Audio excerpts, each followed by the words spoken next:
sanang abalahin ka, pero may kailangan kang malaman tungkol kay Ate Mercy. May masama siyang binabalak, Dad. I see business is booming. Your father was a very smart man.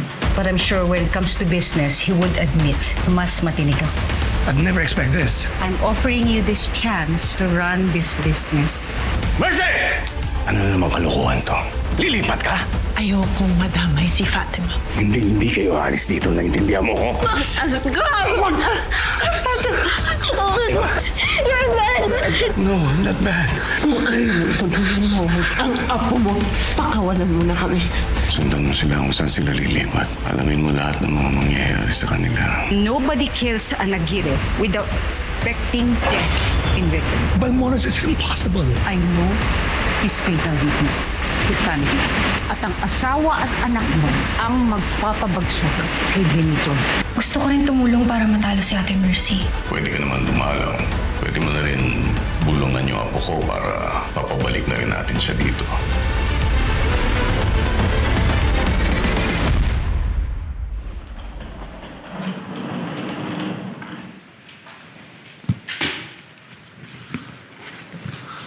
Saan nga pala nahanap ni Rachel yung bahay na to? Sa kababata niya, nung sinabi ko sa kanya na kailangan kong maglipat, sinabi niya doon sa kaibigan niya na saktong-sakto daw tong bahay na to. Mabuti lang nahanap siya ng bahay na kaagad. Alam ko naman na at some point or another, malalaman din ni Dad to. Pero sa ngayon, okay na rin to, tahimik tsaka malayo.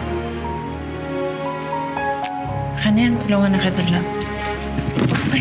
Wala nang pipigil sa'kin dahil ikaw ang pipiliin.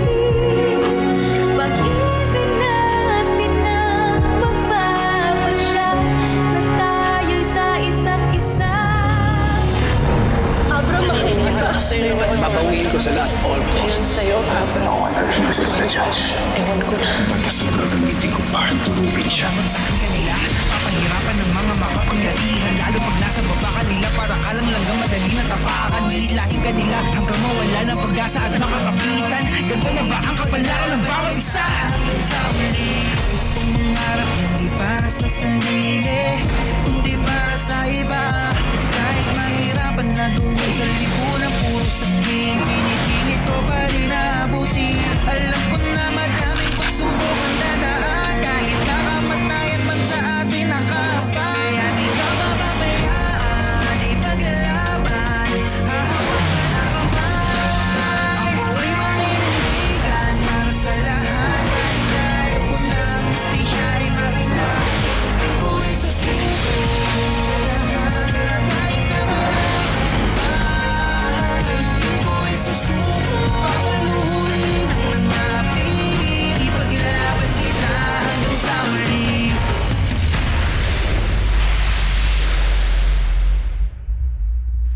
Mag-aayos lang ako. Mercy.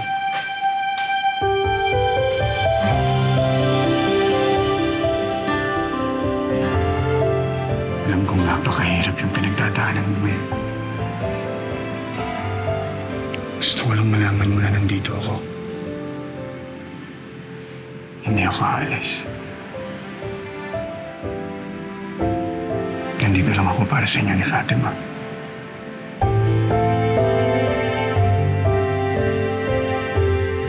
Lalapasan rin natin to. Aayon din ang lahat. Norman. Hinihintay ko lang na magdesisyon mo sa annulment namin ni Miguel. Nararamdaman ko na malapit na akong makalaya. Konti na lang.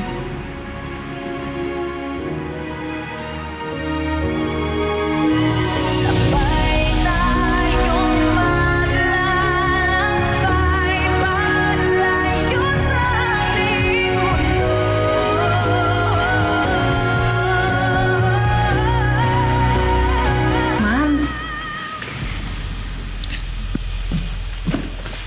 Ma'am, nagpapahinga na po si Fatima. Sige. Yeah. Salamat.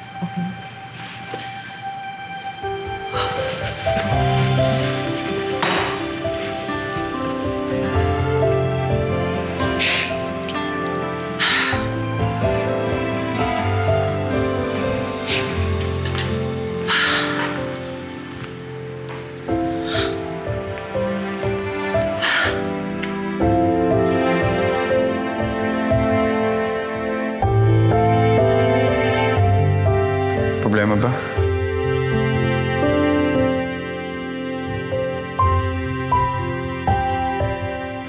Minsan napapagod na ako.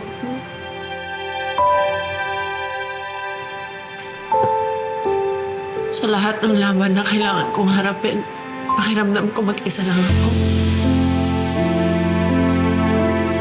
Lalo na ngayon na pinol out ni Dad yung pera sa campaign. Saan tayo kukuha ng pera?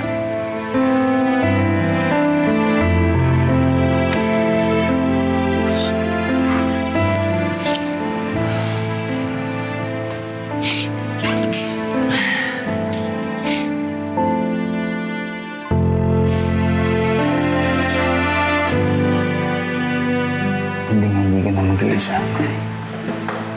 Dahil gaya ng sinabi ko, nandito na ako. At hindi na ako makakalis. Hindi ka na mag-iisa.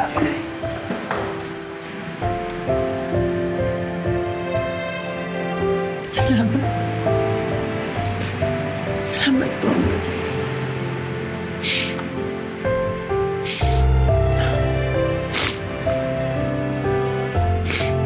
May mga kilala akong Mercy. May mga kilala akong tao na makakatulong sa atin. Bukas na bukas, ipapakilala kita sa kanila.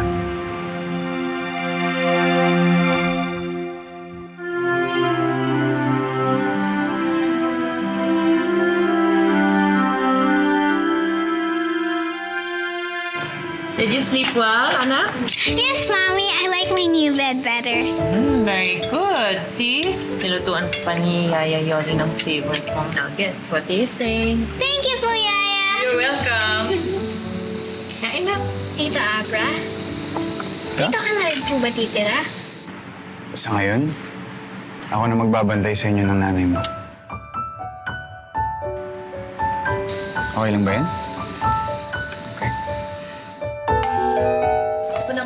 Sige, Pat. Thank you.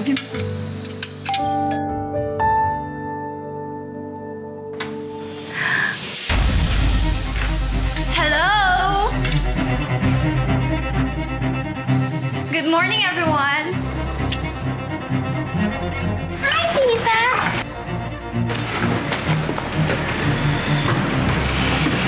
Hi! Hi, my boyfriend. Anong ginagawa mo dito? Relax, ate. Aga-aga, ang tense mo agad.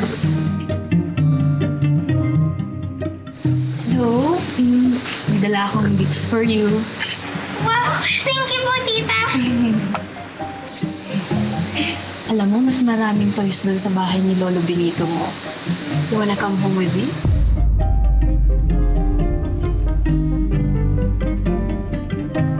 Anak, why don't you go up and open your gifts? Mag-uusap lang kami ni Tita. Okay, Mommy. Yeah. Salamat.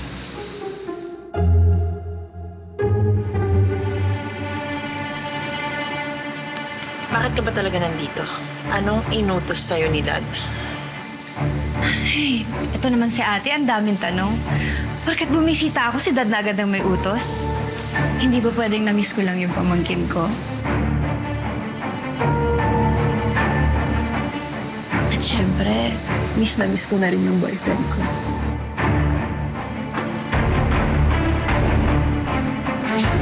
Isa pa, gusto ko lang magpa-housewarming gift. I don't trust anything that comes out of your mouth. Isa kang ahas. Umalis ka na. Okay, mabilis naman ako kausap eh. See you soon.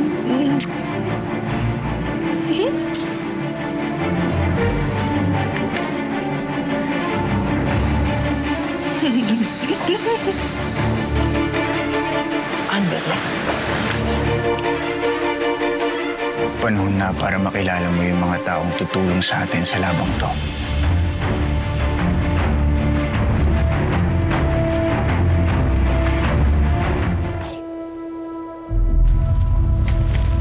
Brando, ano na nga palang balita dun sa paghanap kay Miguel? Wala pa rin po, Judge. Pero inutusan ko na po yung mga tauhan ko na suyuri ng mga kalapit na probinsya. Good. Alam mo, masyado na ako maraming pinoproblema eh. Ayoko nang dumagdag pa yung Miguel na yan. Judge, ano ba tingin sa mga kalaban natin? Base dito sa mga nakita at nabasa ko, mukhang isa lang naman yung matindi-tinding makakalaban ni Mercy, itong si Uy. Dahil siya yung may pinakamalalim na bulsa. Kung ganun po, delikado pala. Isa lang ang kailangan talunin ni Ma'am Mercy para makaupo sa pwesto.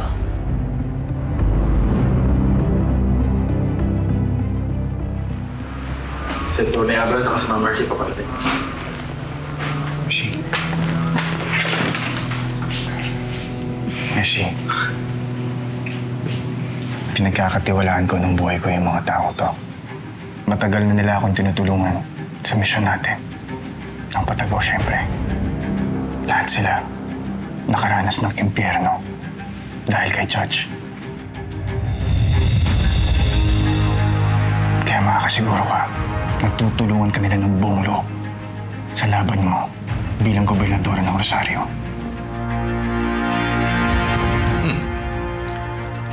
Huwag mo ini-small yung Uy na yan, Brando. Matagal ng kalaban ng mga Balmores yan. Matinik din sa politika at sa negosyo yan. Kaya hindi rin ako pwede umasa sa kanya. Alam mo, Brando, kung tutusin, marami pa namang ibang mayaman dito sa Rosario. Kinakailangan lang na makausap ko sila. At makasiguro ko na ni isang kusing walang dadapo sa palad ni Mercy. Alam mo na ako anong gagawin mo. Arigrado, Judge.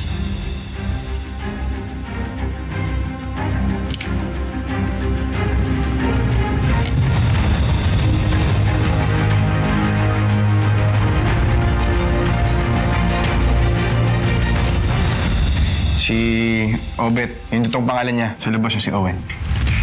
Hi, Owen. Ma'am Mercy. At your service, ang pinaka-cute at alam mo yan, pinaka-pogi sa grupo. Ito naman si Pido. Matagal na namin kasamahan. Gandang araw, Pido. Magandang araw po, ma'am. Kapag may kailangan po kayo, magsabi lang kayo. Kami na bahala sa inyo. Salamat. Si Bea, working student. Pangarap niya maging journalist, gaya ni Jane. Hello po, ma'am. Salamat, Bea.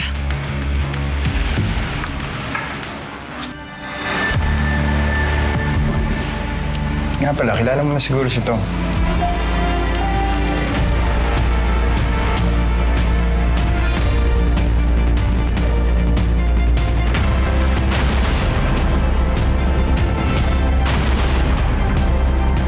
Mula nung nawala si Miguel at si Mario, sinama ko na siya sa pamilya ko. Ang bait siya na bata. Gaya nating lahat, ang gusto niya ang pagbabago sa Rosario.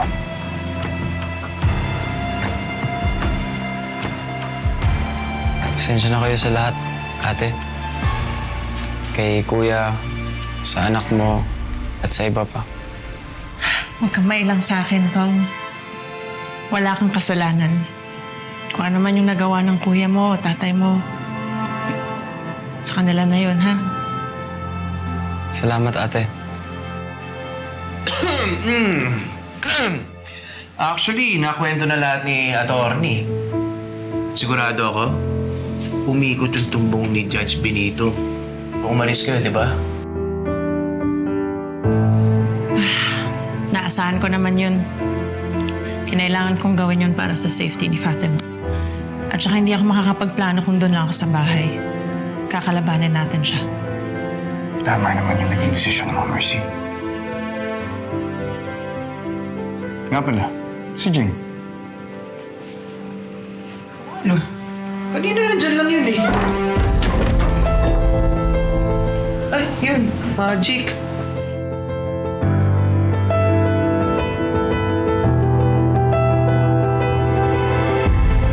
Hi, Mercy.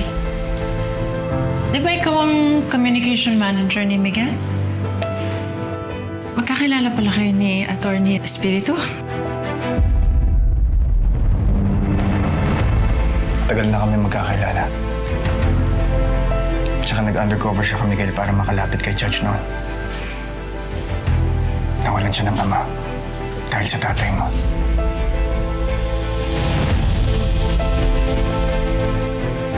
Kung hindi dahil kay Jane,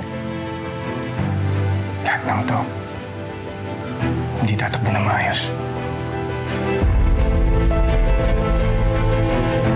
Huwag ka mag-alala, Mercy. Tutulungan ka namin lahat. Salamat. Salamat, Jane. Salamat sa inyong lahat.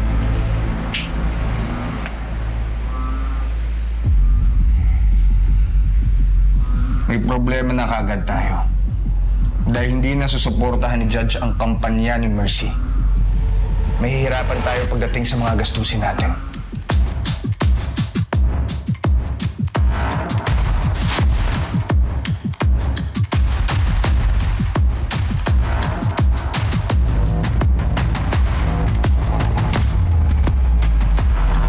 Mukhang may tutulong ako.